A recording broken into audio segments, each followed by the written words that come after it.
thevoicebeforethevoid.net. Talking with the Planets by Nikola Tesla.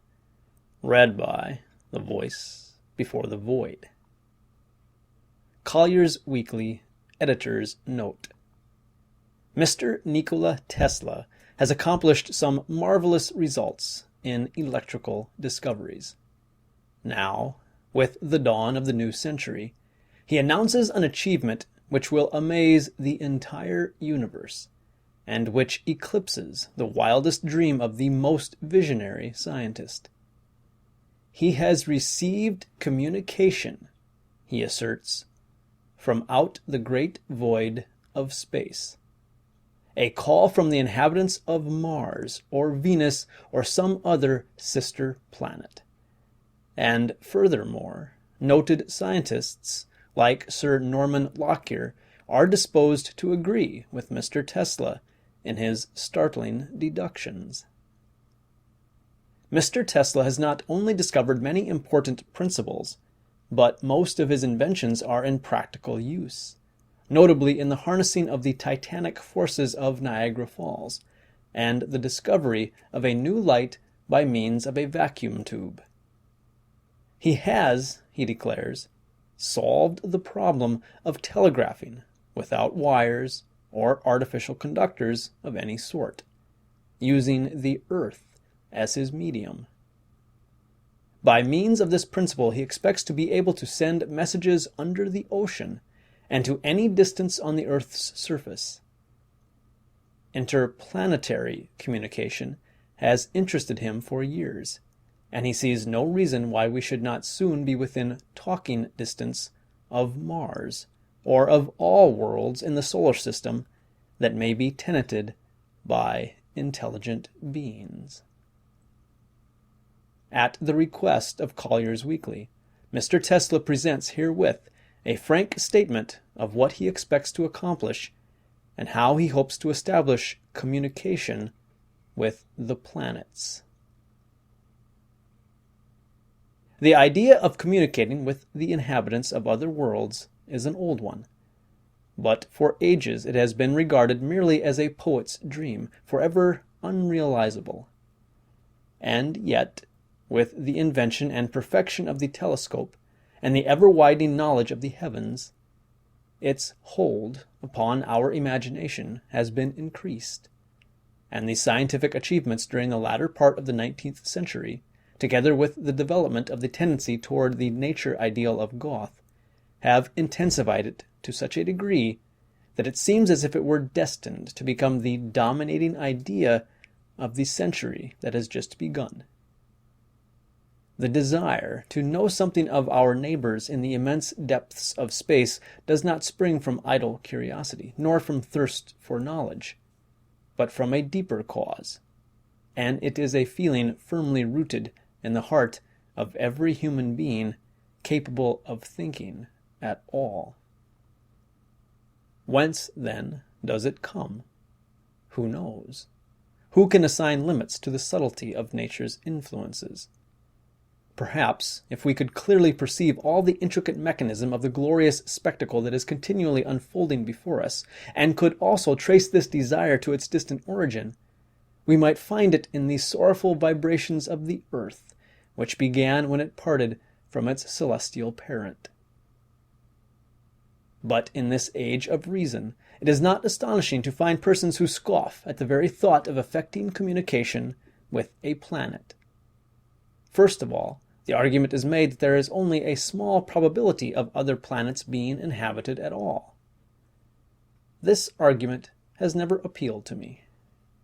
In the solar system, there seem to be only two planets, Venus and Mars, capable of sustaining life such as ours.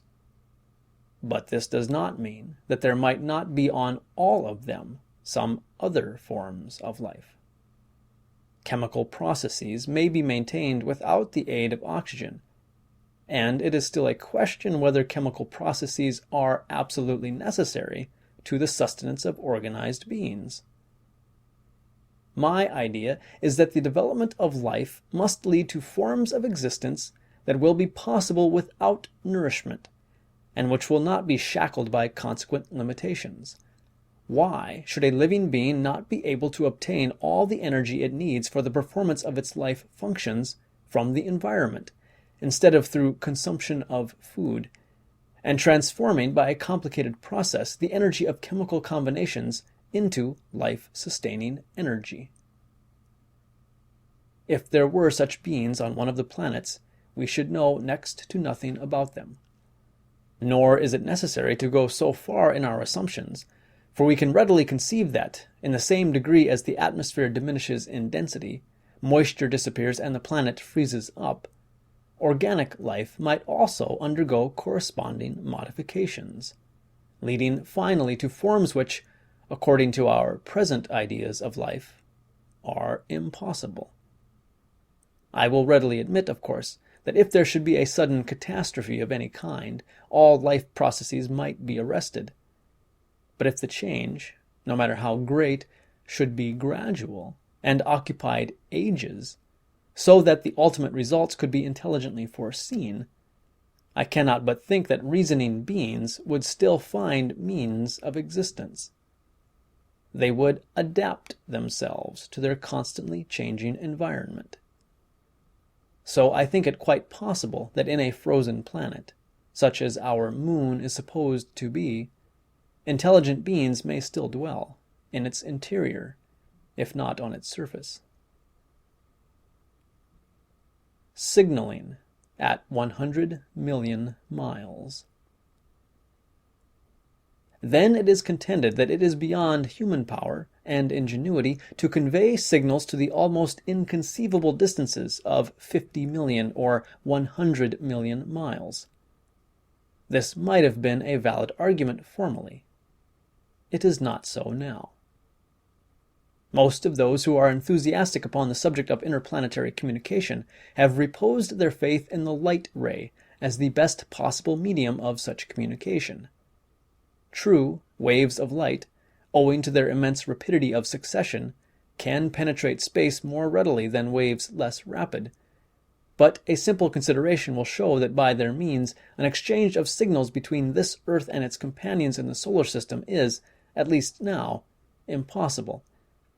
By way of illustration, let us suppose that a square mile of the Earth's surface, the smallest area that might possibly be within reach of the best telescopic vision of other worlds, were covered with incandescent lamps, packed closely together so as to form, when illuminated, a continuous sheet of light. It would require not less than 100 million horsepower to light this area of lamps, and this is many times the amount of motive power now in the service of man throughout the world. But with the novel means proposed by myself, I can readily demonstrate that, with an expenditure not exceeding 2,000 horsepower, signals can be transmitted to a planet such as Mars with as much exactness and certitude as we now send messages by wire from New York to Philadelphia. These means are the result of long-continued experiment and gradual improvement. Some 10 years ago, I recognized the fact that to convey electric currents to a distance, it was not at all necessary to employ a return wire, but that any amount of energy might be transmitted by using a single wire. I illustrated this principle by numerous experiments, which, at that time, excited considerable attention among scientific men. This being practically demonstrated, my next step was to use the Earth itself as the medium for conducting the currents, thus dispensing with wires and all other artificial conductors. So I was led to the development of a system of energy transmission and of telegraphy without the use of wires, which I described in 1893. The difficulties I encountered at first in the transmission of currents through the Earth were very great. At that time I had at hand only ordinary apparatus, which I found to be ineffective, and I concentrated my attention immediately upon perfecting machines for this special purpose. This work consumed a number of years, but I finally vanquished all difficulties, and succeeded in producing a machine which, to explain its operation in plain language, resembled a pump in its action, drawing electricity from the earth and driving it back into the same at an enormous rate, thus creating ripples or disturbances which, spreading through the earth as through a wire, could be detected at great distances by carefully attuned receiving circuits. In this manner, I was able to transmit to a distance not only feeble effects for the purposes of signaling, but considerable amounts of energy. And later discoveries I made convinced me that I shall ultimately succeed in conveying power without wires, for industrial purposes, with high economy, and to any distance, however great. Experiments in Colorado. To develop these inventions further, I went to Colorado in 1899, where I continued my investigations along these and other lines, one of which, in particular, I now consider of even greater importance than the transmission of power without wires. I constructed a laboratory in the neighborhood of Pikes Peak. The conditions in the pure air of the Colorado mountains proved extremely favorable for my experiments, and the results were most gratifying to me.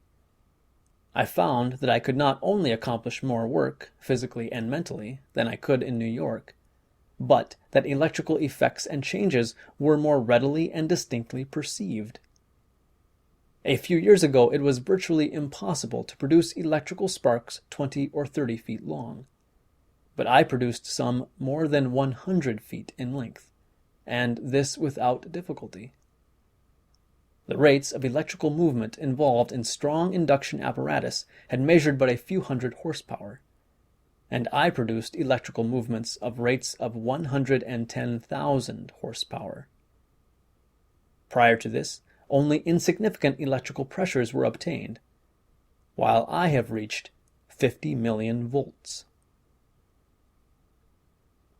Many persons in my own profession have wondered at my results, and have asked what I am trying to do. But the time is not far away now, when the practical results of my labors will be placed before the world, and their influence felt everywhere. One of the immediate consequences will be the transmission of messages without wires, over sea or land, to an immense distance. I have already demonstrated, by crucial tests, the practicability of signaling by my system from one to any other point on the globe, no matter how remote, and I shall soon convert the disbelievers. I have every reason for congratulating myself that throughout these experiments, many of which were exceedingly delicate and hazardous, neither myself nor any of my assistants received any injury. When working with these powerful electrical oscillations, the most extraordinary phenomena take place at times. Owing to some interference of the oscillations, veritable balls of fire are apt to leap out to a great distance, and if anyone were within or near their paths, he would be instantly destroyed. A machine such as I have used could easily kill, in an instant, 300,000 persons. I observed that the strain upon my assistants was telling, and some of them could not endure the extreme tension of the nerves. But these perils are now entirely overcome, and the operation of such apparatus, however powerful, involves no risk whatever. As I was improving my machines for the production of intense electrical actions, I was also perfecting the means for observing feeble effects. One of the most interesting results, and also one of great practical importance, was the development of certain contrivances for indicating at a distance of many hundred miles an approaching storm, its direction, speed, and distance traveled. These appliances are likely to be valuable in future meteorological observations and surveying, and will lend themselves particularly to many naval uses. It was in carrying on this work that for the first time I discovered those mysterious effects which have elicited such unusual interest. I had perfected the apparatus referred to so far that from my laboratory in the Colorado mountains I could feel the pulse of the globe, as it were, noting every electrical charge that occurred within a radius of 1,100 miles. Terrified by success. I can never forget the first sensations I experienced when it dawned upon me that I had observed something possibly of incalculable consequences to mankind. I felt as though I were present at the birth of a new knowledge or the revelation of a great truth. Even now, at times, I can vividly recall the incident and see my apparatus as though it were actually before me. My first observations positively terrified me, as there was present in them something mysterious, not to say supernatural, and I was alone in my laboratory at night. But at that time the idea of these disturbances being intelligently controlled signals did not yet present itself to me. The changes I noted were taking place periodically, and with such a clear suggestion of number and order that they were not traceable to any cause then known to me. I was familiar, of course, with such electrical disturbances as are produced by the sun, aurora borealis, and earth currents, and I was as sure as I could be of any fact that these variations were due to none of these causes. The nature of my experiments precluded the possibility of the changes being produced by atmospheric disturbances, as has been rashly asserted by some. It was some time afterward when the thought flashed upon my mind that the disturbances I had observed might be due to an intelligent control. Although I could not decipher their meaning, it was impossible for me to think of them as having been entirely accidental. The feeling is constantly growing on me that I had been the first to hear the greeting of one planet to another. A purpose was behind these electrical signals, and it was with this conviction that I announced to the Red Cross Society, when it asked me to indicate one of the great possible achievements of the next 100 years, that it would probably be the confirmation and interpretation of this planetary challenge to us. Since my return to New York, more urgent work has consumed all my attention, but I have never ceased to think of those experiences and of the observations made in Colorado. I am constantly endeavoring to improve and perfect my apparatus, and just as soon as practicable, I shall again take up the thread of my investigations at the point where I have been forced to lay it down for a time. Communicating with the Martians. At the present stage of progress, there would be no insurmountable obstacle in constructing a machine capable of conveying a message to Mars, nor would there be any great difficulty in recording signals transmitted to us by the inhabitants of that planet, if they be skilled electricians. Communication once established, even in the simplest way, as by a mere interchange of numbers, the progress toward more intelligible communication would be rapid. Absolute certitude as to the receipt and interchange of messages would be reached as soon as we could respond with the number 4, say, in reply to the signal 1, 2, 3. The Martians, or the inhabitants of whatever planet had signaled to us, would understand at once that we had caught their message across the gulf of space and had sent back a response. To convey a knowledge of form by such means is, while very difficult, not impossible, and I have already found a way of doing it. What a tremendous stir this would make in the world! How soon will it come? For that it will sometime be accomplished, must be clear to every thoughtful being. Something, at least, science has gained.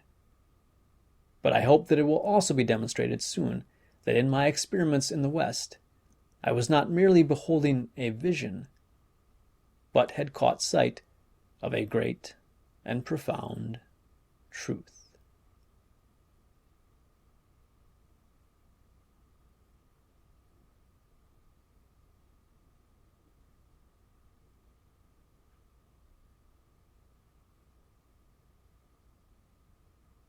Meteorological.